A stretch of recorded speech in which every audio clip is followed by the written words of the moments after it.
Kepala BGN klaim siswi di Bandung Barat yang meninggal tak terkait MBG.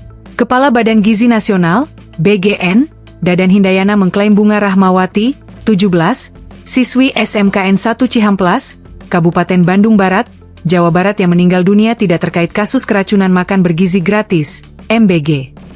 Itu kan sudah dijelaskan dari sana bahwa itu tidak ada hubungan, kata Dadan di Kementerian Kesehatan, Jakarta, Kamis, 2 Oktober 2025. Dadan mengatakan, pihaknya sempat bertanya kepada orang tua siswi untuk melakukan penyelidikan untuk mengetahui penyebab meninggalnya siswi tersebut. Namun, orang tua BR menolak. Kemarin sebenarnya kita bertanya, tapi orang tuanya kan tidak boleh tidak mengizinkan untuk otopsi. Jadi kita serahkan ke pemerintah setempat yang menyampaikannya, ujarnya. Sebelumnya, siswi berinisial BR dari SMKN 1 Cihamplas, Kabupaten Bandung Barat, Jawa Barat, meninggal dunia pada Selasa, 30 September 2025. Meninggalnya BR dikaitkan dengan kasus keracunan massal program makan bergizi gratis, MBG, yang terjadi di SMKN 1 Cihamplas pada Rabu, 24 September 2025. Namun, pihak sekolah menegaskan bahwa BR tidak masuk dalam daftar korban MBG. Betul siswa kami ikut konsumsi MBG.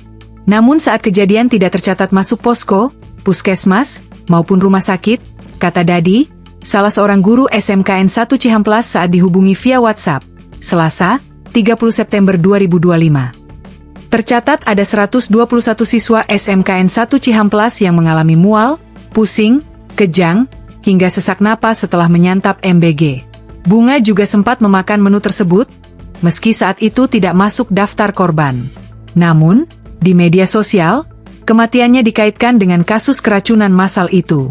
5 hari setelah siswa keracunan MBG itu, Bunga mengeluh pusing dan mual setelah pulang sekolah. Senin, 29 September 2025. Dia kemudian mengonsumsi obat yang dibelinya dari warung. Namun, pada Selasa, 30 September 2025, pagi, Bunga disebut muntah-muntah hingga lemas. Ia lantas dibawa ke fasilitas kesehatan dan dirujuk ke RSUD Cililin. Sayangnya, saat tiba di instalasi gawat darurat, IGD, Bunga dinyatakan sudah meninggal dunia. Pasien datang dalam keadaan dead on arrival. Untuk memastikan penyebabnya harus melalui pemeriksaan forensik. Kami sudah menyarankan otopsi, tetapi keluarga menolak, ujar Kepala Instalasi Gawat Darurat, IGD, RSUD Cililin, Dr. Dwi Anggitasari Puspita, Rabu, 1 Oktober 2025. Dwi mengatakan, tanpa otopsi, sulit mengungkap penyebab meninggalnya Bunga. Pemeriksaan toksikologi hanya bisa dilakukan lewat sampel lambung. Itu kewenangan forensik, bukan IGD. Jadi, kami tidak bisa menyimpulkan, jelasnya. Download Tribun X sekarang, menghadirkan lokal menjadi Indonesia.